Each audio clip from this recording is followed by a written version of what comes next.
من الشيطان اللعين الرجيم. بسم الله الرحمن الرحيم. الحمد لله بالأول بالأول كان قبله والآخر بالآخر يكون بعده الذي قصرت عن رؤيته أبصار الناظرين وعجزت عن نعته أوهام الواصفين الذي ابتدع بقدرته الخلق ابتداء واخترعه على مشيئته اختراعا ثم سلك بهم طريق إرادته وبعثهم على سبيل محبته. الصلاة والسلام على الأول العدد وصاحب الأبد أسرته خير الأسر وعترته خير الأثر وشجرته خير الشجر نبتت في هرم بسقت في كرم سيدنا ومولانا بالقاسم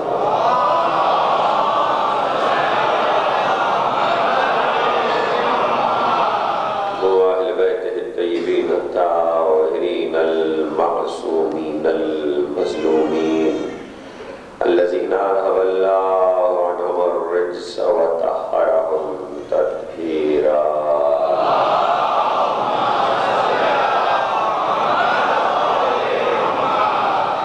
لا سيما على الحق الجديد وطلة الرشيد وغرة الحميد بقية الله في الأرض وحجة الله على الخلق شريك القرآن صاحب العصر والزمان أجل الله تعالى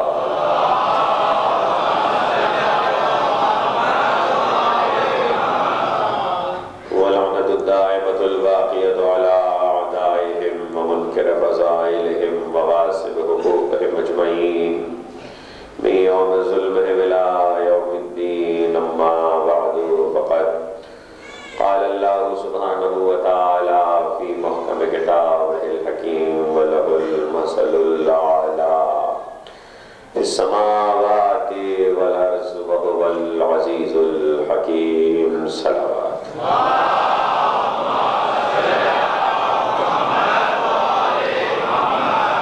وتواصل بالقبل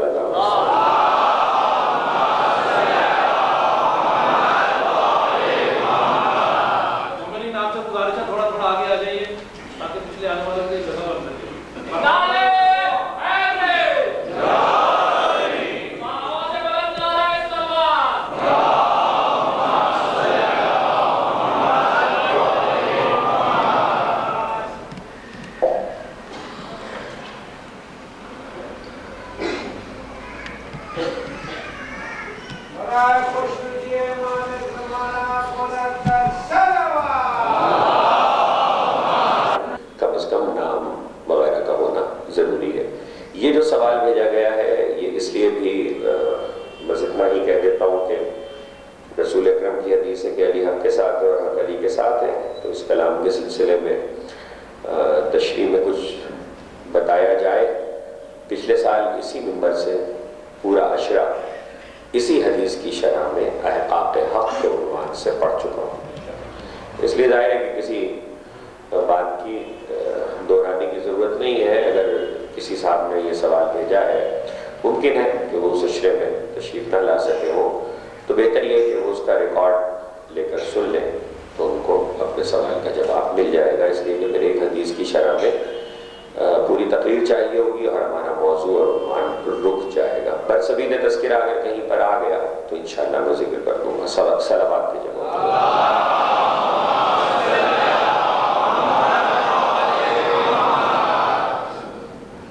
مسئلے اعلیٰ. قرآن مجید کے اس لفظ پر گفتگو ہے کہ ایک طرف قرآن یہ کہہ رہا ہے کہ اللہ کے لیے مسئلے اعلیٰ ہے، اور یہ مسئلے اعلیٰ صرف زمینوں میں نہیں ہے، آسمانوں میں بھی ہے.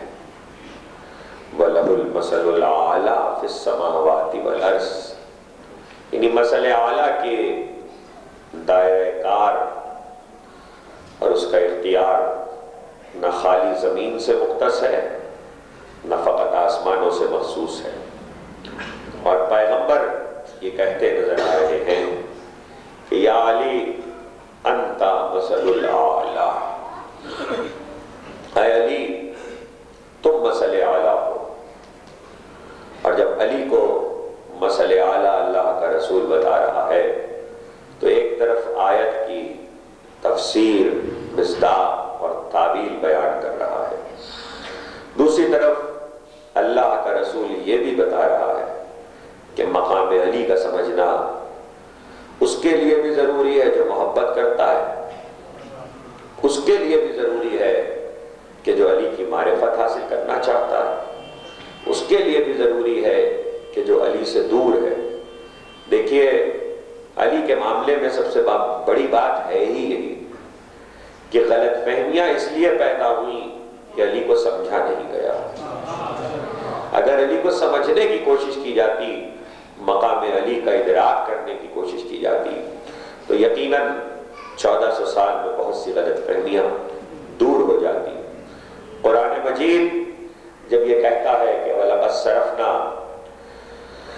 فِي هَذَا الْقُرْآنِ وَلَقَدْ صَرَفْنَا لِلنَّاسِ وَلَقَدْ ضَرَبْنَا لِلنَّاسِ فِي هَذَا الْقُرْآنِ مِنْ كُلِّ مَثَلٍ، ہم نے ہر مثال اس کتاب میں رکھی ہوئی ہے اور کھول کھول کر بیان کر دی ہے، تو کوئی ایسی بات نہیں ہے۔ مسئلہ صرف جستجو کا ہے۔ جہاں قرآن خاموش ہو جاتا ہے وہاں حدیث آگے بڑھ جاتی ہے۔ عالم اسلام کی تمام تر روایتوں میں 1400 سال میں کوئی ایسی بات نہیں ہے کہ جسے کبھی ہم نے ممبر سے بیان کیا ہو اور وہ کتابوں میں موجود نہ ہو، بلکہ صرف مسئلہ جستجو کا ہے، مسئلہ طلب کا ہے کہ انسان طلب میں کہاں تک پہنچتا ہے۔ اگر علی طلب بن جائے تو انسان علی تک پہنچ جائے گا۔ بات تو یہ ہے کہ فرزند ابو طالب ذہن انسانی کا مطلوب ہو جائے، بات تو یہ ہے کہ فرزند ابو طالب کے لیے جستجو کی جائے، اس کے ادراک کی کوشش کی جائے۔ اگر اس موقع پر کہ جہاں علی مثل اعلیٰ ہے علی کو نہ سمجھا جائے تو مثل اعلیٰ کو سمجھ لیا جائے۔ قرآن مجید لفظ رکھتا ہے اور لفظ رکھ کر آگے بڑھ جاتا ہے، اور پھر گفتگو کرتا ہے تو گفتگو کرتے ہوئے کہیں لوٹ کر پھر اسی لفظ کی طرف آتا ہے، اور ایک ہی لفظ کے مفہوم کو کئی بار پلٹ پلٹ کے بیان کرتا ہے۔ یہ قرآن کی خوبی ہے، بلکہ یہ قرآن کا مزاج خطابت ہے کہ قرآن ایک ہی عنوان سے کسی بھی بات کو پلٹ پلٹ کر بیان کرتا ہے۔ آج کی حد تک ہماری گفتگو کی کچھ حدود ہے جس میں ہم گفتگو کرتے ہوئے اپنے ہی عنوان پر آگے بڑھیں گے۔ مثل اعلیٰ ہر چیز میں مثل اعلیٰ، صفات میں، اختیار میں، اور پروردگار عالم جب اپنی صفات کو بیان کرتا ہے تو وہاں بھی قرآن میں بہت صاف طریقے سے اپنی صفات کا تذکرہ کرتا ہے۔ اگر آنے کے لیے راستہ نہیں ہے تو اب جہاں آپ کو جگہ مل جائے وہاں بیٹھ جائیے۔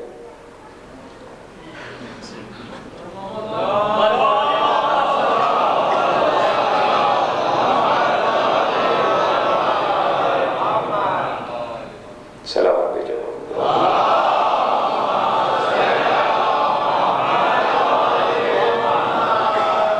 جہاں قرآن صفات الہی کا بیان کرتا ہے وہاں بھی بہت تفصیل کے ساتھ گفتگو کرتا ہے، کبھی اختصار، کبھی اجمال، کبھی تفصیل، اور جہاں اختیار کو بیان کرتا ہے وہاں بھی قرآن بہت صاف انداز میں گفتگو کرتا ہے۔ قرآن کے استعاروں کو اور اشاروں کو سمجھنے کی ضرورت ہوتی ہے۔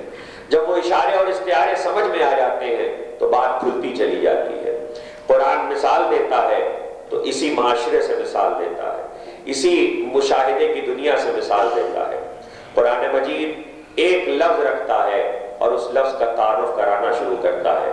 لوگ سمجھتے ہیں کہ یہ لفظ اس نبی کے ذکر سے مخصوص ہے کہ جس نبی کے عہد میں اس کا تذکرہ کیا جا رہا ہے، لیکن ایسا نہیں ہوتا. قرآن مجید اس لفظ کو اس نبی کے ذکر کے ساتھ متعارف ضرور کرا رہا ہوتا ہے، لیکن اس کے معنی مختلف طریقوں سے قرآن بیان کرتا ہے. اور بعض مرحلے ایسے ہیں کہ جہاں پر اختیار کو بیان کرتے ہوئے قرآن مجید نے بعض ایسے لفظ رکھے ہیں کہ جن کا کوئی متبادل خود قرآن میں ہی موجود نہیں ہے. اسی میں کا ایک لفظ ایسا ہے کہ جہاں سورہ رحمان کو پڑھتے پڑھتے آپ آگے بڑھیں گے تو سورہ رحمان آواز دے گا، یا معاشر الجن والانس ان استطعتم ان تنفذوا من اقطار السماوات فانفذوا. اے گروہ جن و انس، اگر تم زمین و آسمان کی حدود کو توڑ کر نکلنے کی استطاعت رکھتے ہو فانفذوا، تو نکل جاؤ. عجیب لہجے کی آیت ہے. اے گروہ جن و انس، اگر تم زمین و آسمان کی حدود کو توڑ کر نکلنے کی استطاعت رکھتے ہو. ہماری بنائے ہوئی، یہ اقدار کا لفظ قطر سے ہے اور قطر کے معنی دائرہ ہے. ہماری بنائی ہوئی حد کو اگر لکیر کو توڑ سکتے ہو یا پار کر سکتے ہو فانفذوا، تو جاؤ، نکل جاؤ. یعنی قرآن نے دعوت دی ہے کہ اپنی استطاعت دکھاؤ. قرآن نے موقع دیا ہے کہ اپنی استطاعت دکھاؤ. اب اس حدود میں دو چیزیں ہیں، اور وہ یہ ہے کہ ایک وہ حد ہے کہ جو انسان کی اپنی ذاتی دنیا کے لیے بنائی گئی ہے. دوسری وہ حد ہے جسے حد کائنات کہتے ہیں، یعنی جس میں امکان کی ساری چیزیں موجود ہیں، جسے دنیا ممکنات کہتے ہیں، جہاں جہاں تک حد ممکن جا رہی ہے. پہلی حد وہ ہے جو انسان کی ذات ہے. ذات کے معنی کیا ہے؟ آپ کی ذات ہے، ہماری ذات ہے. اس کی کچھ حدود اللہ کی طرف سے مقرر ہے. اللہ کی طرف سے نہ بھی مقرر ہو تو ہماری زندگی کی مجبوری ہے وہ حدود، ہم انہیں نہیں توڑ سکتے. مثال کے طور پر ہم پاکستان میں رہتے ہیں، ملک سے باہر نہیں نکل سکتے جب تک ہمارا ملک ہمیں اجازت نہ دیتے. اس اجازت کو پاسپورٹ کہتے ہیں. دوسرے ملک میں قدم نہیں رکھ سکتے جب تک وہ ملک ہمیں اجازت نہ دے دے. اس اجازت کو ویزا کہتے ہیں. اس کے معنی یہ ہے کہ حدود توڑنے کے لیے ہمیں کہیں نہ کہیں کوئی نہ کوئی وسیلہ چاہیے ہوتا. ہم بنی ہوئی حدود کو بغیر کسی وسیلے اور سہارے کے نہیں توڑ پاتے. ہمیں کہیں نہ کہیں کوئی نہ کوئی سہارا چاہیے. بعض حدود زور سے توڑی جاتی ہیں، یعنی قوت کے ساتھ توڑی جاتی ہیں. بعض حدود اخلاقیات کے ساتھ توڑی جاتی ہیں. بعض حدود تہذیب کے دامن میں رہتے ہوئے توڑی جاتی ہیں. اب یہ انسان پر منحصر ہے کہ وہ حدود کو کیسے توڑتا ہے. ایک بچے کو ابھی چلنا نہیں آیا تو اس کی حد میں نہیں ہے چلنا، وہ گھٹنیوں چلتا ہے. ابھی فطرت انسانی میں اللہ نے اس کی عمر کی حد میں چلنا نہیں رکھا ہے، لیکن آپ اس بچے کو انگلی سنبھال کر چلنا سکھائیں گے. وہ پہلی مرتبہ گرے گا، دوسری مرتبہ سنبھلے گا، تیسری مرتبہ زور لگائے گا. اپنے پیروں پر کھڑے ہونے کے لیے وہ دم لگائے گا. جب وہ طاقت صرف کرے گا تو گویا اس نے پہلی حد کو توڑا، دوسری حد میں داخل ہو گیا. یہ انتہائی نازک موڑ ہے جس کو میں آج آپ کی سماعتوں کی نظر کرنا چاہتا ہوں. انسان بچپنے سے لے کر آخر عمر تک کسی نہ کسی حد میں موجود ہے. اپنی ذات کے گرد، اس کی ذات کے گرد اللہ نے اتنے دائرے رکھے ہوئے ہیں کہ ان دائروں کو توڑتا رہے. کچھ دائرے قانون الہی کے تحت ٹوٹتے ہیں، کچھ دائرے تہذیب کے تحت ٹوٹتے ہیں، کچھ دائرے دنیا کے قوانین کے تحت ٹوٹتے ہیں، کچھ دائرے زور کے ساتھ ٹوٹتے ہیں، لیکن کچھ دائرے ایسے ہیں کہ جو انسان کے بس میں ہی نہیں ہوتے. یعنی انسان ہر قسم کا ذریعہ استعمال کرنے کے بعد بھی وہ دائرہ نہیں توڑ پاتا. وہاں انسان کو دعا کام آتی ہے. کچھ کہہ رہا ہوں. ایک حد ایسی آتی ہے، ڈاکٹر ناکام ہو رہے ہیں، بیماری کے لیے دوا دی جا رہی ہے، ڈاکٹر کہہ رہے ہم اپنی کوشش کر چکے. اس کے معنی ہے کہ انسان اپنی کوشش میں کامیاب ہو چکا، اب اس سے آگے وہ کوشش نہیں کر سکتا. کامیابی ہے، وہ ناکام نہیں ہے، اس لیے کہ اس سے آگے اس کی کوشش کی حدیں ختم ہو گئی. اس نے آخری حد تک اپنی جد و جہد کر لی، اس سے آگے اس کی حد نہیں ہے. خود مریض بستر سے اٹھ کے جتنا چل سکتا تھا اتنا چل دیا، اس کے بعد پیروں نے ساتھ نہ دیا، وہ گر گیا. اب اس کے بعد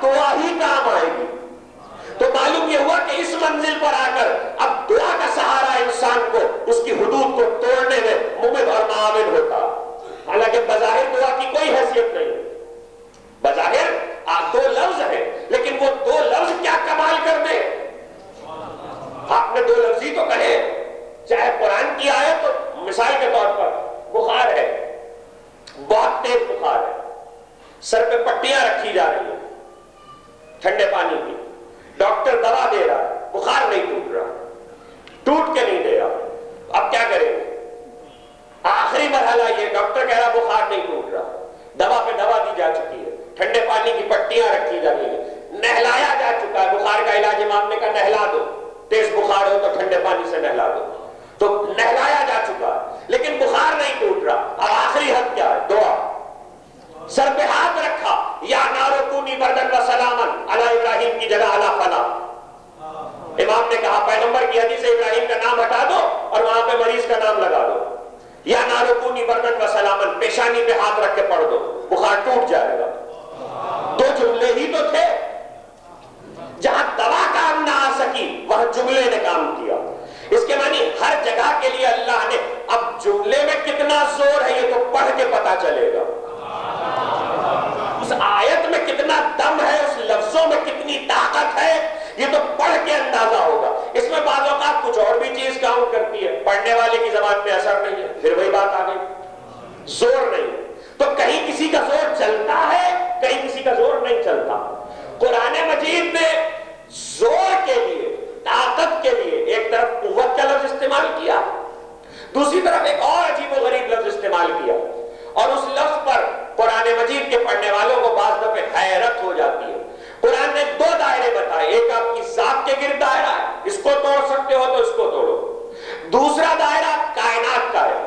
جب انسان اپنی ذات کے گرد دائرہ نہیں توڑ سکتا تو کائنات کا دائرہ کیسے توڑ سکتا ہے؟ ذات کے دائرے سے تو باہر نکل نہیں سکتا تو کائنات کے دائرے سے کیسے نکلے گا؟ ہر جگہ کوئی نہ کوئی وسیلہ چاہیے۔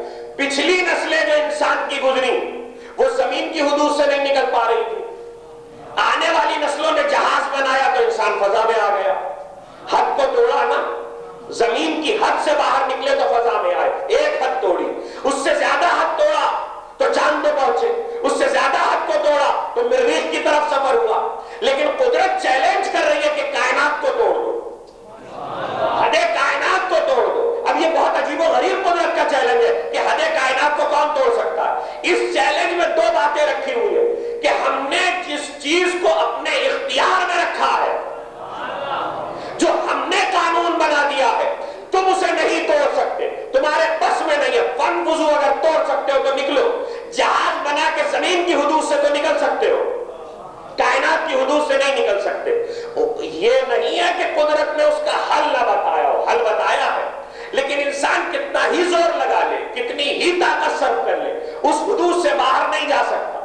یہ مسئلہ صرف دنیا میں نہیں ہے، عقبہ میں بھی ہے، آخرت میں بھی ہے۔ دیکھیے آخرت میں زور کی ایک ایسی منزل آتی ہے کہ وہیں پر قرآن نے یہ لفظ دوبارہ صرف کیا۔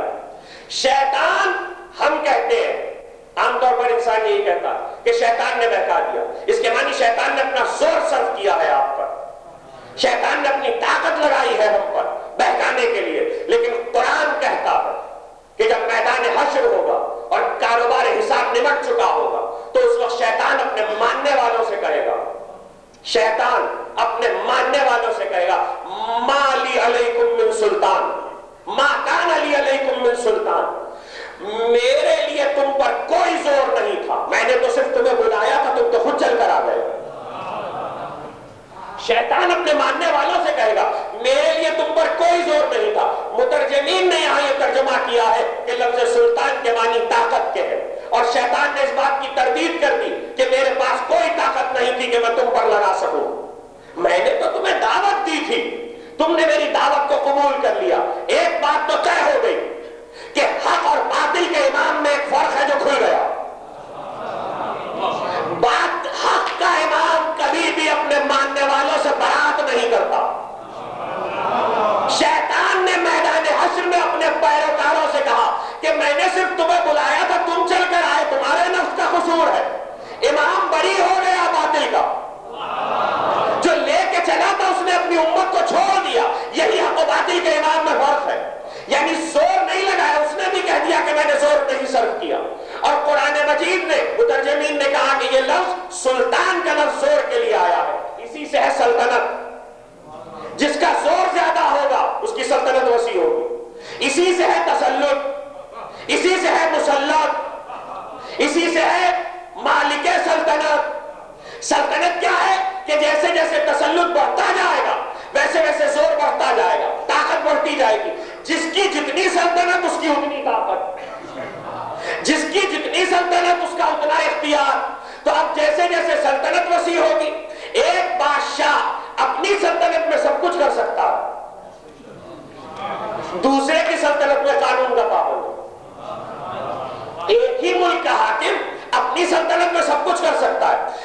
کی سلطنت میں حاکم ہونے کے باوجود قانون کا پابند ہے. کیوں؟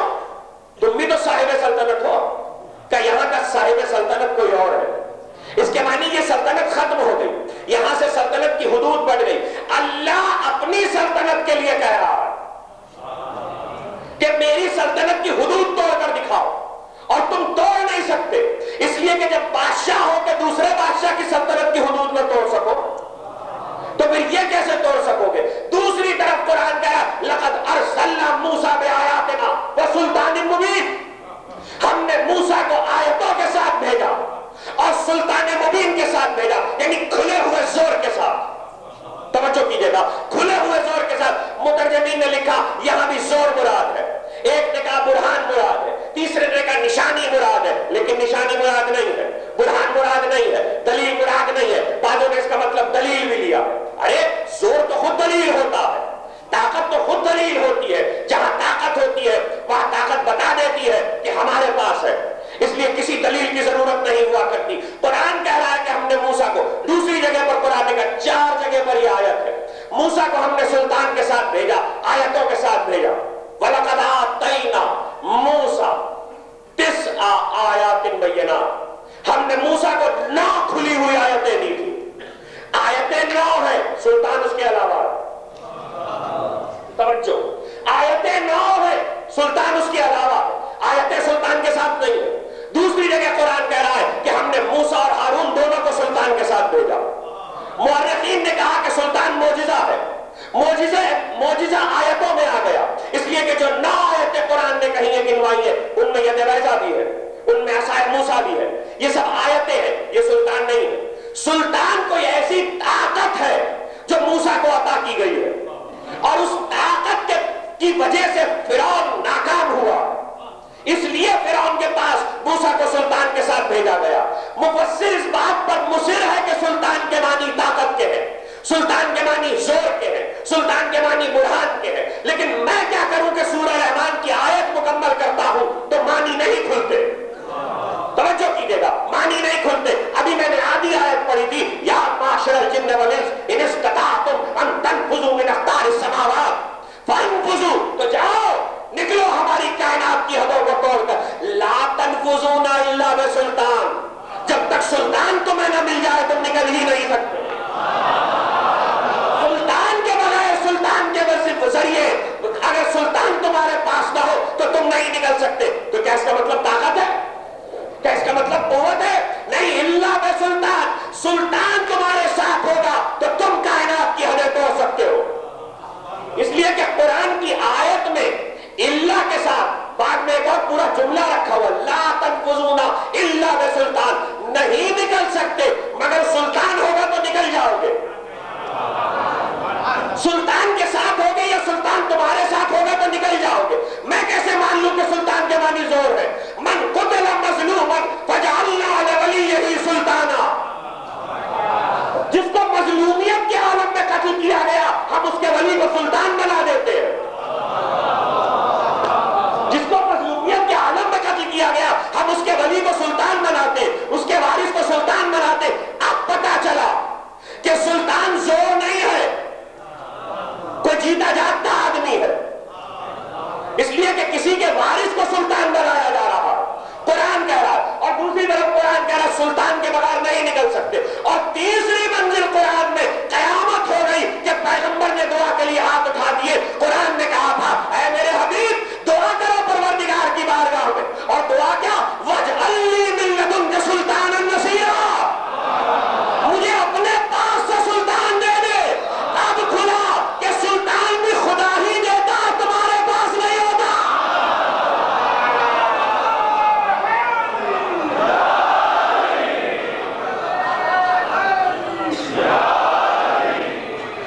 سلطان بھی خدا عطا کرتا ہے. پیغمبر کہہ رہا مجھے اپنے پاس سے سلطان دے دے, مل لدن کا, اپنے پاس سے. اور صرف سلطان نہ دے, وہ نصیر بھی ہو, وہ سلطان مددگار بھی ہو. تو اب دوسری بات پتا چلی کہ سلطان مددگار بھی ہوتا, سلطان مدد کرتا. مدد کرے گا تو تم کائنات کی حدود کو توڑ سکو گے, وہ مدد نہیں کرے گا تو کائنات کی حدود کو نہیں توڑ سکتے. اچھا نبی کہہ رہا ہے, توجہ, نبی کہہ رہا ہے کہ مجھے سلطان دے دے تاکہ مدد کرے, تو اے نبی پلٹ کے اللہ سے کہو کہ تو میری مدد کر دے. تو خود سلطان کائنات ہے, سلطان کائنات کے ہوتے ہوئے ایک اور سلطان چاہیے ہے مدد کرنے کے لیے. اللہ پلٹ کے یہ بھی نہیں کہتا میرے علاوہ کسی اور کو مددگار بنا رہا.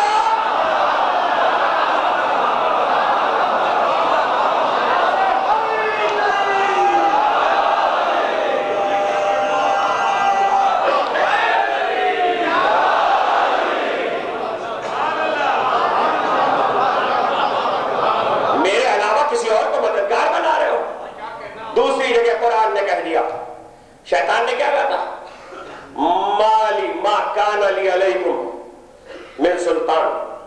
دوسری جگہ قرآن نے کہا ما کان لنا ان ناتیکم بسلطان الا باذن اللہ. ہم سلطان کو نہیں لا سکتے مگر یہ کہ اللہ ہمیں اذن دے دے تو سلطان ہم اپنے ساتھ لے آئیں. اس کے معنی ہے کہ جس کو سلطان ملتا ہے اذن الہی سے ملتا ہے اور سلطان مدد کرتا ہے. تیسری جگہ پہ کہا فہوا یتکلم, اور وہ کلام بھی کرتا ہے. اس کے معنی کوئی جیتا جاگتا بولتا ہوا سلطان ہے. اور سلطان کی طاقت یہ ہے کہ سلطان کے ذریعے کائنات کی حدود کو توڑا جا سکتا ہے. اور میں نے 2 دائرے بتائے تھے آپ کو. ایک دائرہ آپ کی ذات کے گرد ہے, آپ اسے بھی سلطان کی مدد کے بغیر نہیں توڑ سکتے. دوسرا دائرہ کائنات کا ہے, آپ اسے بھی سلطان کی مدد کے بغیر نہیں توڑ سکتے. کیسے پتا چلے کہ سلطان کی مدد کہاں پہ پہنچتی ہے؟ اور مظلوم قتل کوئی کیا جائے تو اس کا وارث بھی سلطان ہوا کرتا ہے, اور پھر سلطان پیغمبر کی بھی مدد کرتا ہے, اور ایسی مدد کرتا ہے کہ اللہ حکم دیتا ہے کہ دیکھو مانگو, تم خود مانگو. یعنی اب اللہ نے کہا کہ مانگو مددگار, تو اللہ نے اپنے علاوہ کسی کو مددگار بنایا ہے, تبھی تو کہہ رہا ہے کہ مانو. تو جب بنایا ہے تو پھر یا علی کیوں نہ کہے؟ توجہ کیجیے گا, یا علی کیوں نہ کہے؟ ایک جواب اور رک کر یہیں پر دے دوں, اور وہ جواب بھی اپنوں کے لیے ہے. میں مجلسیں صرف مومنین کے لیے پڑھتا ہوں, اپنے بچوں کے لیے پڑھتا ہوں. ہمارے کراچی میں کچھ برس پہلے ایک مسجد کے پیش نماز ہمارے ہی مسلک کے, انہوں نے مسجد میں کسی نے نماز کے بعد نعرہ لگا دیا, نعرہ حیدری. انہوں نے اچھی خاصی تقریر کر دی 1 گھنٹے کی, اور یہ مسئلہ کراچی سے شروع ہوا تھا, اب پتہ نہیں پھیل گیا ہے پوری دنیا میں. انہوں نے تقریر کر دی کہ جناب دیکھیے یہ نعرہ حیدری لگانے کی مجلسوں میں نمازوں کے بعد مسجدوں میں ضرورت نہیں ہے, یہ میدان جنگ کا نعرہ ہے, اس کو میدان جنگ میں لگائیے. وہ بات اتنی بڑی کراچی سے نکلی کہ آج پوری دنیا میں پھیلی ہوئی ہے, اور بات بڑھتی چلی جا رہی ہے کہ مجلس میں کیوں علی کہا جا رہا ہے, مسجد میں کیوں علی کہا, مسجد میں کیوں علی کہا جا رہا. کیا کہہ رہا ہے قرآن؟ مددگار چاہیے. مددگار صرف میدان جہاد میں نہیں چاہیے ہوتا. دیکھیے جس میدان میں مدد کی ضرورت پڑ جائے, مجلس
اتنی نماز کی گرانی کم ہوگی، جتنی گرانی کم ہوگی اتنے زیادہ لوگ پڑھیں گے. لوگ یا علی کا راضی نہیں سمجھے ابھی تک کہ یا علی، اس لیے کہ علی سے اچھی پڑھی کس نے؟ علی سے اچھی پڑھی کس نے؟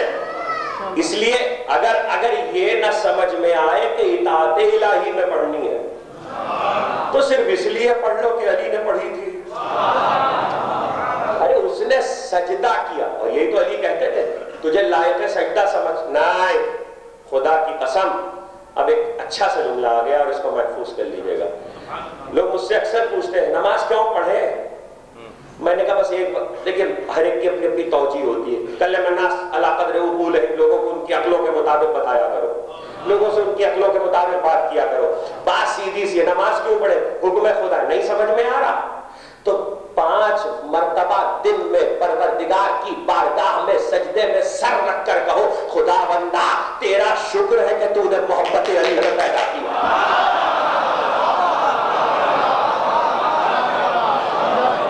تیرا شکر ہے الحمدللہ الذی جعلنا من المتمسکین لولایت علی بن ابی طالب.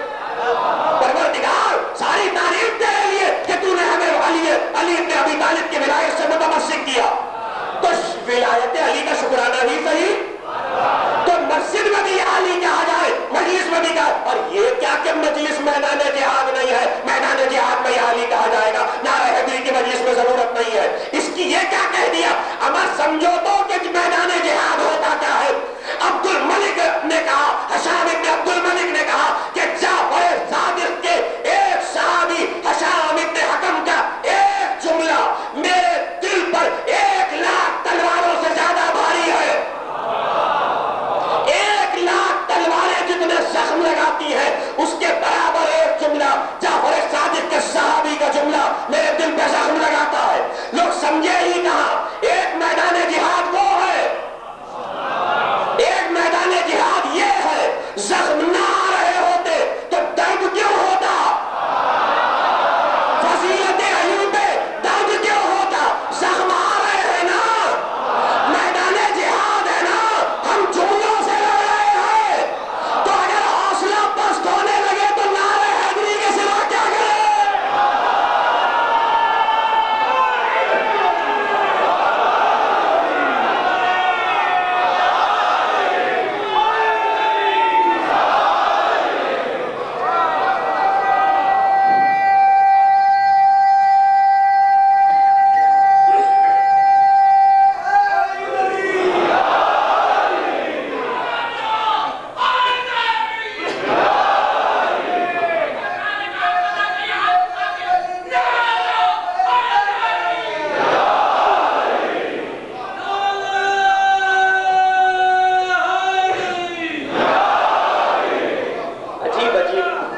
عجیب قیامتیں ہیں.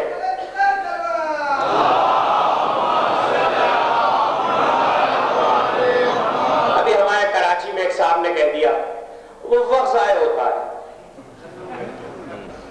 وقت ضائع ہوتا ہے. چلیے اب بات نکل ہی آئی ہے تو 2-4 جملے سن ہی لیجئے. وقت ضائع ہوتا ہے. زیارت جامعہ کی شرح میں اشرا پڑھا تھا.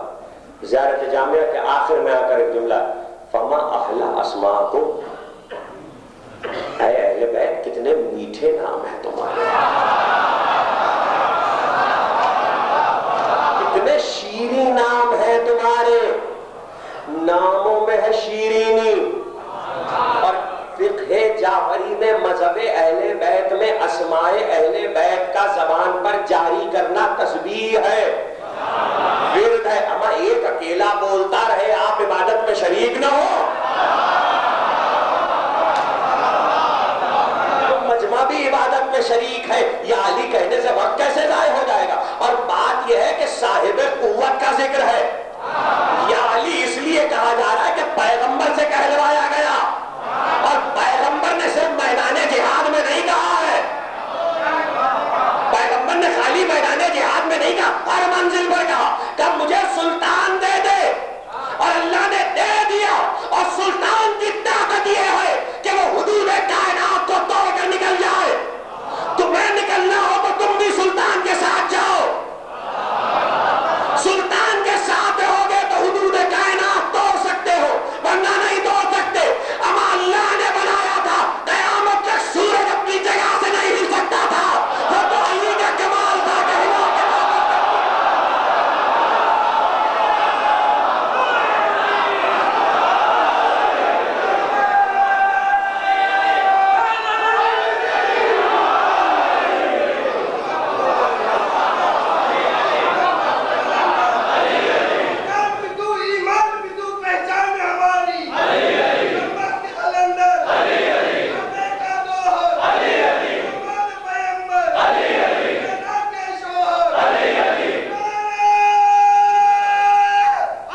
کہا جبریل آ گئے یوسف زلیخا کی جوانی پلٹا دو.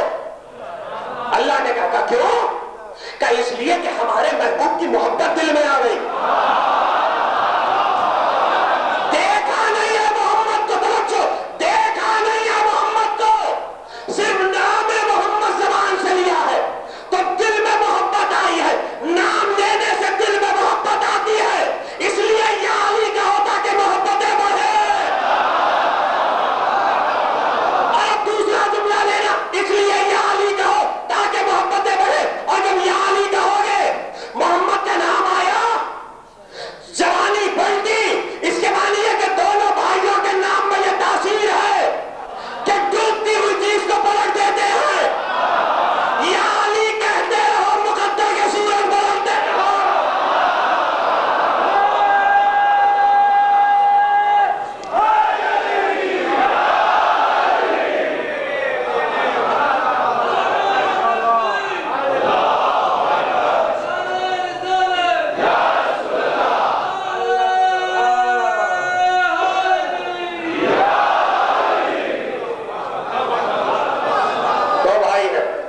اسی لیے تو کہتا ہے نوالی من نور واحد، ایک کی تاثیر یہ ہے تو دوسرے کی بھی یہی ہے. امامت ہر نبوت سے افضل ہے. کل کی تقریر سے ملحق ہو جاؤں تو بات کو آگے بڑھا دوں گا. امامت ہر نبوت سے افضل ہے. کل میں نے کیا کہا تھا کہ شاعر سے افضل ہو گیا ولی، اس لیے کہ موسیٰ شاعر تھے، خضر ولی تھے. لیکن رسول کے معاملے میں یہ کلیہ باقی رہ کے بھی ختم ہو جاتا، اس لیے کہ انما ولیکم اللہ والرسول. رسول خود ولی ہے، رسول خود ولی ہے. اور جب ولی ہے تو ولی ولی برابر ہو گئے. نبوت کی منزل رسول کے لیے ہے، امامت کی منزل علی کے لیے ہے. تو افضل کی بات نہیں ہے، لیکن مددگار چاہیے، اور مددگار بھی سلطان ہو. تو کیوں آپ لڑ نہیں سکتے؟ آپ مقابلہ نہیں کر سکتے. جاؤ قرآن کی طرف کہ جہاں قرآن کہتا ہے کہ موسیٰ نے بھی مددگار مانگا تھا. وَجْعَلْ لِي، میرے لیے قرار وزیرا من اہلی. نہیں، یہ تو کچھ بھی نہیں.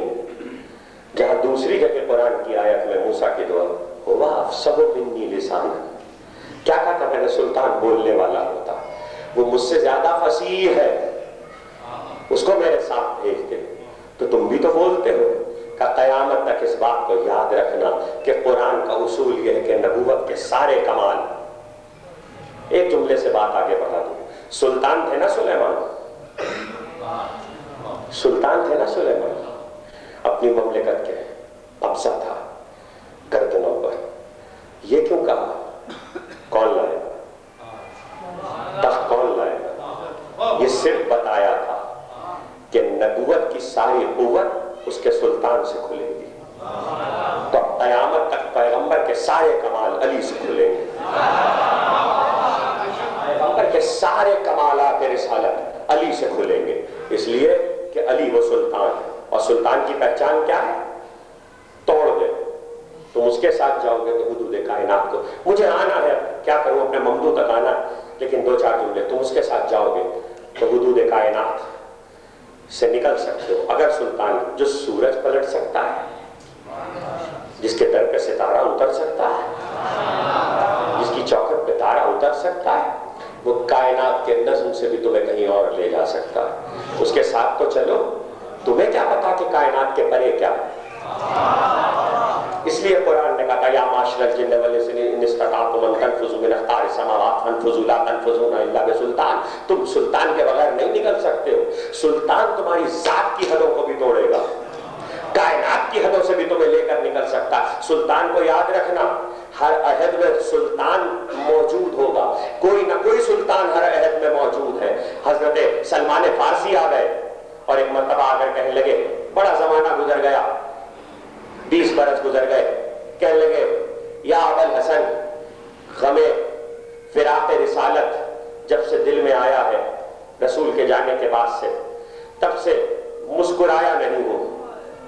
رسول کا غم ہر وقت تازہ رہتا ہے، کسی چیز کا سرور باقی نہیں رہا. کوئی ایسی فضیلت دکھا دیجئے کہ دل خوش ہو جائے. صاحب بحار الانوار علامہ مجلسی، اے ابو الحسن کوئی ایسی فضیلت دکھا دیجئے، کوئی ایسی بات کہہ دیجئے، کچھ ایسا کر دیجئے کہ میرا دل خوش ہو جائے۔ کہ سلمان آؤ، ہاتھ پکڑا، پیغمبر کے گھر سے 2 بغلے لیے، دراز گوش 2 بغلوں کو لے کر کہ سلمان ایک پہ تم سوار ہو جاؤ، ایک پہ ہم سوار ہوتے ہیں۔ سوار ہو گئے، بغلوں کو اشارہ کیا، چلتے چلتے سلمان نے کہا مدینے کے باہر ایک باغ میں آئے جہاں آبادی نہیں تھی، ویرانہ تھا۔ جیسے ہی باغ کی حد تک پہنچے بغلوں کے پر نمودار ہوئے، بغلوں نے پرواز شروع کی۔ جیسے ہی پرواز شروع کی تھوڑی دیر گزری تھی کہ علی نے کہا سلمان ذرا جھک کے دیکھنا مدینہ نظر آ رہا ہے، جھک کے دیکھنا ذرا مدینہ نظر آ رہا ہے۔ مدینے کی حدود نظر نہیں آ رہی تھی۔ اس وقت کون سمجھتا؟ کہنے لگے معجزہ ہے، فضا میں جانا معجزہ ہے، تو پھر جس نے جہاز بنایا اس نے معجزہ دکھایا۔ میں تو سیدھی سی بات کہتا ہوں، اگر 1400 سال کے بعد جہاز بن گیا اور آپ فضا میں چلے گئے، غالب نے کہا تھا بازی چاہے اطفال ہے دنیا میرے آگے، ہوتا ہے شب و روز تماشا میرے آگے۔ 100 برس پہلے غالب کی بات کوئی سمجھا ہی نہیں تھا۔ نیل آرمسٹرانگ جب چاند پہ پہنچا، واپس آیا، اس سے پوچھا اوپر گئے تھے دنیا کیسی نظر آئی؟ کہنے لگا بچوں کے کھلونے۔ نیل آرمسٹرانگ نے کہا بچوں کے کھلونے، بازی چڑھے اطفال ہے دنیا میرے آگے۔ اوپر تو غالب تو نہیں گئے تھے، فکر تو گئی تھی۔ تو جو اوپر چلا گیا اس نے کیا معجزہ کر دیا؟ اگر وہ معجزہ سمجھ میں نہیں آ رہا تو پھر جہاز معجزہ ہے، اور جتنا اوپر چلے جاؤ گے راکٹ بننا ہے تو کیا معجزہ ہے؟ نہیں، یہ بتایا جا رہا ہے کہ دیکھو سمجھو کہ سلطان کی طاقت کیا ہے۔ ایک مرتبہ کہتے ہیں اوپر گئے اور اب کہنے لگے آنکھیں بند کر دو۔ سلمان نے کہا میں نے آنکھیں بند کر لی۔ آنکھیں بند کی، تھوڑی دیر گزری تھی کہ فضا ایسی آ گئی کہ ہم بہت بلند ہو چکے تھے اور میرے کانوں میں آواز آ رہی تھی اللہ اکبر، الحمدللہ، سبحان اللہ، تسبیح و تقدیس و تحلیل۔ میں نے کہا مولا کہاں آ گئے؟ کہا سلمان دنیا کا آسمان ختم ہونے کو ہے، تم دنیا کے آسمان پر آ گئے ہو۔ اور اس کے بعد ایک مرتبہ سلمان کچھ مقامات دکھائیں، وقت نہیں ہے کہ وہ سارے مقامات عرض کروں۔ ایک مرتبہ سلمان کہتے ہیں مجھ سے کہا آنکھیں کھول دو۔ آنکھیں جو کھلی تو میں نے فضا میں ایک طویل دیوار دیکھی، بہت اونچی تھی، اور اتنی اونچی دیوار تھی کہ میں دیکھ رہا تھا کہ اس کا شرق کیا ہے، غرب کیا ہے، سرے کہاں ہے، لیکن کسی بنیاد پر نہیں تھی، ہوا میں دیوار معلق تھی۔ اور اس دیوار میں نے ایک دروازہ پایا۔ جیسے ہی علی بغلوں کو لے کر داخل ہوئے تو دروازہ کھل گیا۔ علی اس میں داخل ہوئے تو میں تو بڑا حیران تھا کہ یہ کون سی جگہ آ گئی۔ اندر تو شہروں پہ شہر بسے ہوئے تھے، اندر آبادیوں پر آبادیاں تھی، لیکن میں نے اتنی حسین مخلوق نہیں دیکھی۔ باغ تھا، سبززار تھا، چہل پہل تھی، اور مخلوق کا یہ عالم تھا کہ جیسے جنت کی حوریں اور غلمان ہے۔ کیا میں جنت میں آ گیا ہوں؟ علی مسکرا رہے تھے اور چلتے چلتے ایک ایسی منزل، صرف ایک حصہ سنا رہا ہوں روایت کا، چلتے چلتے ایک ایسی منزل پر آ گئے کہ علی بغلوں سے اترے۔ اس کے بعد قصر میں داخل ہوئے۔ قصر میں داخل ہوئے تو میں نے دیکھا کہ حوریں اور غلمان، اس کے سوا کوئی نہیں ہے۔ میں نے کہا یا علی یہ کون سی جگہ ہے اور یہ کون مخلوق خدا ہے؟ کیا یہ حوریں غلمان ہے؟ کہا نہیں سلمان، یہ حور و غلمان نہیں ہے۔ کہا مولا پھر کون ہے؟ کہا سلمان یہ جگہ جہاں تم بیٹھے ہو یہ میدان حشر سے پہلے ہمارے شیعوں کا مقام ہے۔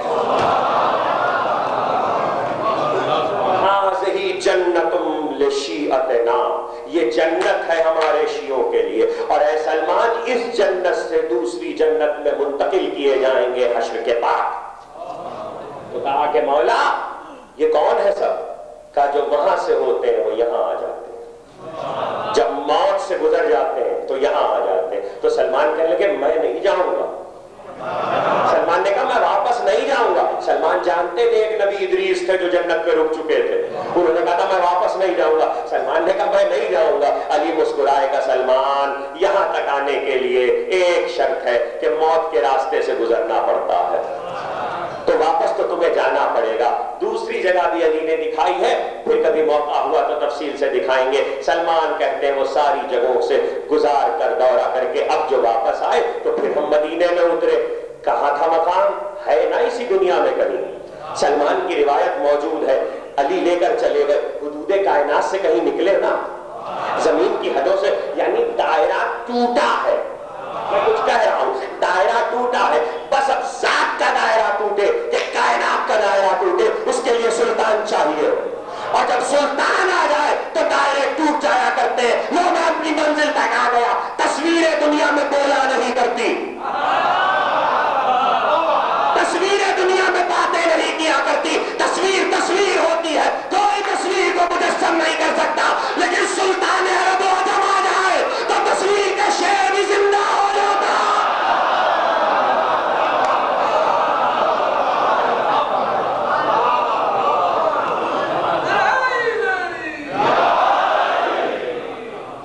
جمال محمد، جمال علی، بآواز بلند صلوات۔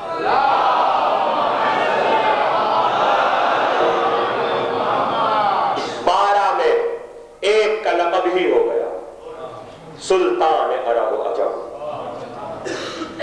دلیل کہاں سے آئی؟ اشارہ کیا تھا، وہ شعر مجسم ہوا اور اس میں جادوگروں کو نکلا، جادوگر کو ساحر کو نکلا، ہارون کی طرف بڑھا، وہ بے ہوش ہو گیا،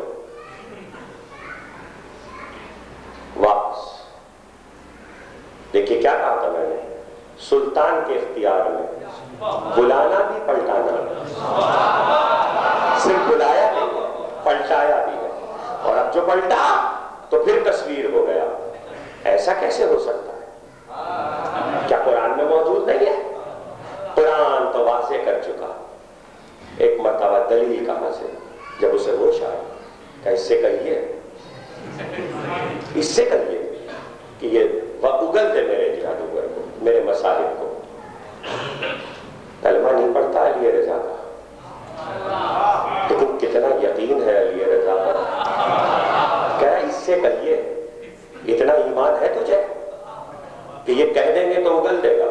تو انہوں نے بھی جواب کمال کا دیا، کہا سن، اگر موسیٰ کے عصا نے جادوگروں کو اگل دیا ہوتا تو یہ بھی اگل دیتا، اس لیے تاریخ نبوت کی مثال رکھی تھی۔ وَلَقَدْ صَرَفْنَا لِلنَّاسِ فِي هَذَا الْقُرْآنِ مِنْ كُلِّ مَثَلٍ، ہم نے ہر چیز کی مثال قرآن میں رکھ دی ہے انسانوں کے لیے، اور یہ مثالیں اس لیے رکھی ہیں تاکہ تم مثل اعلیٰ کو سمجھ سکو۔ اللہ اللہ ہے، علی مثل اعلیٰ ہے، کائنات کا بادشاہ خدا ہے، لیکن علی کے پاس سلطان ہونے کی وجہ سے علی سے لے کے مہدی تک ہر ایک کے پاس یہ اختیار ہے کہ حدود کائنات سے کسی کو لے کر نکلنا چاہے تو نکل جائے۔ اب آپ تقریر ختم ہو رہی ہے، یہ جملہ نہ کہوں تو بات نہیں پہنچے گی۔ کیسے پتا چلے؟ آپ نے یہ تو سب کائنات کی حدود کے اندر ہو رہا ہے۔ میں نے علم کلام کا ایک جملہ کہا تھا کہ کائنات کی حدود کون سے ہے، اور کون کی حدود کا مطلب یہ ہے کہ جہاں جہاں ممکنات ہے، جہاں سے حد واجب شروع ہو جائے، ممکنات کی حد تک کائنات ہے، حد واجب شروع ہو جائے تو کائنات ختم ہو جاتی ہے، عالم ہو آ جاتا ہے۔ سدرہ آخری حد تھی، سدرہ آخری حد تھی، سدرہ کے بعد جو اگلی حد تھی وہ محمدیت کی تھی۔ سدرہ پہ کائنات ختم ہوئی، محمدیت قاب قوسین پر آئی۔ علی کی آواز نہ اس حد میں تھی نہ اس حد میں، علی کی آواز تو اس حد سے آ رہی تھی۔ جب اس حد سے آواز آئی تو آواز نے بتایا کہ کائنات کی حدود جہاں ختم ہوتی ہے وہاں علی کلام کر رہے ہیں۔ اسی لیے معراج رکھی ہوئی تھی تاکہ حدیں بتائی جائیں، اور یہ کوئی یہ نہ سمجھے کہ پھر علی آگے بڑھ گئے، علی آگے نہیں بڑھے۔ علی اور محمد تقریر ختم ہو گئی، دونوں ساتھ ساتھ ہیں، اور جہاں ایک نور آگے بڑھے گا وہاں دوسرا نور ہے۔ اب جو بیٹا آئے گا وہ سلطان ہوگا، ہر قوت کا اختیار۔ پہاڑ بھی کہیں مٹی ہوا کرتے ہیں، کھودو گے، ڈائنامائٹ لگاؤ گے تو پہاڑ مٹی ہوں گے۔ نیشا پور آئے تھے، لوگوں نے کہا کمہار ہیں ہم، مٹی دھو کے دور سے لانی پڑتی ہے، پانی یہاں ہے نہیں، کر لو ٹھوکر ماری، ٹھوکر نہیں ماری، لوگ یہی سنتے کہ ٹھوکر ماری، ٹھوکر نہیں ماری، بیٹھ گئے، تقریر ختم ہوئی، خاک پہ بیٹھے، مٹی کو ہاتھ سے ہٹانا شروع کیا، تھوڑی سی مٹی ہٹائی تھی کہ پانی ابلنے لگا، پانی ابلا، وضو کیا، تجدید وضو کر کے پہاڑی سے ٹیک لگا، ٹیک لگانا تھی کہ دیکھنے والوں نے دیکھا کہ پتھر کا پہاڑ مٹی کا ہو چکا تھا۔ آج تک برتن بنتے ہیں اس پہاڑ کے نیشاپور میں جو مٹی کا ہو گیا، چیز کی حیات کو تبدیل کر دیا۔ سلطان عرب و عجم نیشاپور آئے تھے، آپ کا 8واں امام، یہ وہ لفظ ہے قرآن کے، مسئلے اعلیٰ علی ہیں، تو اب ہر بیٹا مسئلے اعلیٰ ہے، وہ بھی سلطان ہے، یہ بھی سلطان ہے۔ 3 برس ایران میں گزرے ہیں، 3، اور 3 برس میں اتنی فضیلتیں ظاہر، اتنی فضیلتیں ظاہر کہ جس نے ولی عہد بنا کر بلایا تھا اس کو حسد ہوا۔ آخری چیز جس پر حسد ہوا وہ بھی سلطان سے متعلق تھی، وہاں بھی اختیار دکھایا ہے، طے کر لیا کہ آج علی رضا دربار میں آئیں گے تو پردہ نہیں اٹھایا جائے گا۔ حاجب دربانوں کو منع کر دیا گیا کہ پردہ نہیں اٹھانا، آئیں گے اور جائیں گے خود پردہ اٹھا کر آئیں گے۔ تو تم کیا سمجھ رہے ہو؟ تم اس سلطنت کے سلطان ہو، وہ جس سلطنت کا سلطان ہے اس کی غلامی میں کیا کیا ہے۔ ایک مرتبہ جیسے ہی دروازے پہ دربار کے قدم رکھا، اتنی تیز ہوا آئی کہ اس نے پردے کو بلند کیا، پردہ بلند ہوا، علی رضا دربار میں داخل ہوئے۔ چلو ہوا باہر سے اندر آتی ہے نا، ہوا باہر سے اندر آتی ہے نا، دربار کے باہر سے ہوا اندر آئی، اس نے پردے کو اندر کی طرف اٹھایا، علی رضا داخل ہو گئے، تو چلو ایک اتفاق ہو گیا۔ جب واپس نکلنے کا ارادہ کیا تو اندر سے باہر جا رہے تھے، ہوا اندر سے باہر نہیں آتی ہے، باہر سے اندر آتی ہے۔ اتنا تیز ہوا کا جھونکا آیا، جو پردہ پہلے اندر بلند ہوا تھا وہ باہر بلند ہوا۔ علی رضا نکل گئے، کسی کے محتاج نہ ہوئے۔ جو کسی کا محتاج نہ ہو اسی کو تو سلطان کہتے ہیں، اس کو کسی کی احتیاج نہ ہو سوائے لم یزل ولا یزال کے، اسی کو تو سلطان کہا جاتا ہے۔ اس لیے جب سلام کرتے ہیں تو آواز دیتے السلام علیک یا سلطان العرب والعجم، السلام علیک یا قبر الدجا و یا شمس الضحا، السلام علیک یا علی بن موسی الرضا، السلام علیک یا مغیث الشیعۃ والزوار فی یوم الجزا، السلام علیک یا ایھا الامام الرؤوف، اے امام رؤوف، اے شیعوں کی استغاثے پر آواز دینے والے، اے شیعوں کی پکار روز جزا سننے والے، اللہ اللہ، وہ جو سفر میں بھی ضامن، جو حضر میں بھی ضامن، جس کو سلام کرو تو جواب آتا ہے۔ اللہ خدا آپ کو زیارت نصیب کرے۔ ابھی تو تابوت کی زیارت کرنا غریب الغربا کا تابوت ہے۔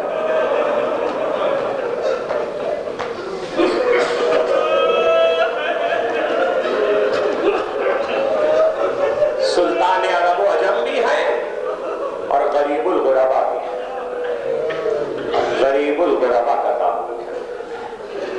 ہاں، وطن سے دور۔ لکھا یہ ہے تاریخوں نے کہ جب مدینے سے لے جائے جا رہے تھے اور یہ طے ہو گیا کہ اب ایران جا رہے ہیں، تو روضہ رسول سے اس عالم میں رخصت ہوئے کہ مڑ مڑ کر قبر نبی کو دیکھتے تھے اور روتے جاتے تھے اور کہتے جاتے تھے نانا میں آوارہ وطن ہو رہا ہوں، نانا میں آوارہ وطن ہو رہا ہوں۔ ایران آ گئے۔ ایک وقت ایسا آیا کہ حسد بڑھنا شروع ہوا، اتنا بڑھا کہ ایک دن آپ کا امام دربار سے پیغام آیا کہ مامون نے بلایا ہے۔ تو غلام سے ابا سلط سے کہا، تھوڑی دیر پہلے کہا تھا، دیکھو میں دربار جاؤں گا، اگر سر پہ کپڑا ڈال کے تولیہ ڈال کے واپس آؤں تو پھر مجھ سے کوئی کلام نہ کرنا، اور اگر سر پہ تولیہ ڈالے بغیر واپس آؤں تو پھر جو چاہے بات کر لینا، اور سنو یہ آخری بار بلایا گیا ہے، اب مجھے زہر دیا دیا جائے گا۔ اور وصیتیں کر دی اور بتا دیا میری قبر کو ہارون کے پائتی کھودنے کی کوشش کریں گے، لیکن قبر میں پتھر نکلے گا، پہاڑ، قبر بن نہ سکے گی۔ ہارون کے سرحانے قبر کھودی جائے گی، اور دیکھو میرے جنازہ تیار ہو جائے، یہ خیال رکھنا معصوم کو معصوم غسل و کفن دیتا ہے، معصوم کو معصوم دفن کرتا ہے۔ اللہ اللہ، تاریخیں کہتی ہیں کہ اٹھ کر چلے، مامون کے پاس آئے دربار میں تو اس کے سامنے انگور رکھے ہوئے تھے، کہا بیٹھیے، بیٹھ گئے۔ اس نے پیشانی کا بوسہ لیا، اٹھ کر استقبال کیا، پاس بٹھایا، کہا یہ بہت اچھے انگور آئے ہیں، میں نے چاہا کہ آپ بھی کھا لیں، کم میں اس وقت طبیعت انگوروں کی طرف راغب نہیں، مجھے معاف رکھ۔ کہا نہیں بہت اچھے ہیں، کھا لیجئے۔ کہا میں نے تو اس سے کہا کہ مجھے معاف رکھ۔ کہا کہ نہیں کھانا تو پڑیں گے۔ 2 دانے اٹھا کر انگور کے دہن میں رکھے اور کھڑے ہو گئے، سر پہ تولیہ ڈالا۔ مامون نے کہا کہاں جا رہے؟ کہا جہاں تو نے بھیجا ہے، جہاں تو نے بھیجا ہے وہاں جا رہا ہوں۔ سنتے رہو عزیزو، غنیمت غربا کا ذکر ہے، جہاں تو نے بھیجا ہے وہاں جا رہا ہوں، یہ کہہ کر اپنے حجرے میں واپس آئے اور آپ کا امام بستر پہ لیٹ گیا۔ ابا سلط کہتا کہ ہاتھوں کی ہتھیلیاں سبز ہونا شروع ہو گئی، کلیجہ تک کٹ کے گرنے لگا، امام حسن کی طرح کلیجہ تک کٹ کے گرنے لگا۔ آپ کا امام عالم غربت میں زہر سے مارا گیا۔ ابا سلط کہتا ہے کہ خدا کی بارگاہ میں پہنچے، میں نے امامہ پھینکا، ایسے میں ایک مرتبہ دیکھا کہ حجرے کا دروازہ کھلا اور ایک 7 سال کا حسین بچہ جس کے سر پہ امامہ نہیں تھا، گریبان چاک تھا، آستینیں لوٹی ہوئی تھی، پاپ رہنا تھا، وہ داخل ہوا۔ میں نے کہا آپ کون؟ کہ میرے باپ نے نہیں کہا تھا کہ معصوم کو معصوم غسل دیتا ہے، میں مدینے سے آیا ہوں اپنے باپ کے غسل و کفن کے لیے۔ کہنے لگے میں سمجھ گیا کہ محمد ارتقی آ گئے۔ آپ نے حجرے کو بند کیا، حجرے کو بند کر کے باپ کی آخری رسوم کو ادا کیا، اس کے بعد حجرے کا دروازہ کھولا۔ میں نے جھانک کر دیکھا تو دیکھا کہ تابوت نہیں ہے، امام کی میت نہیں ہے۔ میں نے کہا مولا ابھی مامون کے لوگ آئیں گے، مجھ سے پوچھیں گے میں کیا جواب دوں گا؟ کہ پریشان نہ ہو، ابھی کچھ دیر میں تابوت واپس آ جائے گا۔ تو اس نے کہا مولا گیا کہاں سنو گے؟ علی رضا کی 18 بہنیں تھیں، تابوت مدینے میں جاز گیا تھا۔ جب تابوت مدینے پہنچا تو بہنوں نے بال کھول کے ماتم کیا، عزاداروں روئے، خدا تمہاری آوازوں پہ رحمت نازل کرے۔ اگر سنتے رہو 2-4 جملے سنو، بس میرا دل چاہتا ہے میں ہاتھ جوڑ کے کہوں گا ساری بہنیں تھی نا جنہوں نے بھائی کے لاشے پر بال کھولے، مگر ایک بہن جو بہت محبت کرتی تھی جس کا نام فاطمہ تھا، وہ تو سفر میں تھی نا، معصومہ قم تو سفر میں تھی۔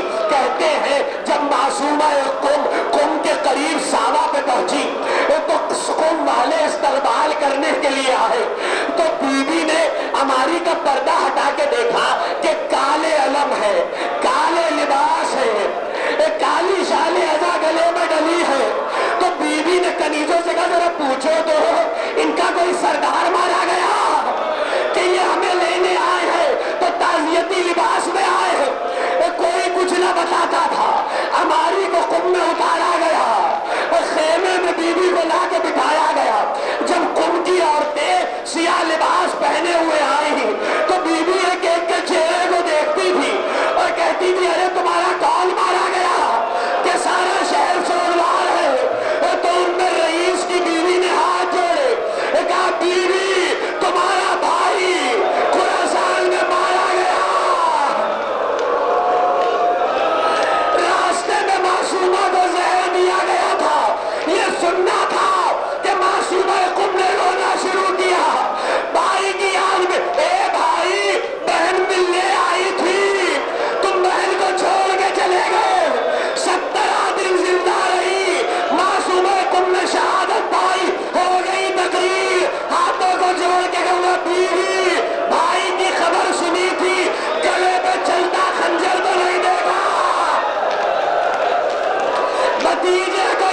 بندے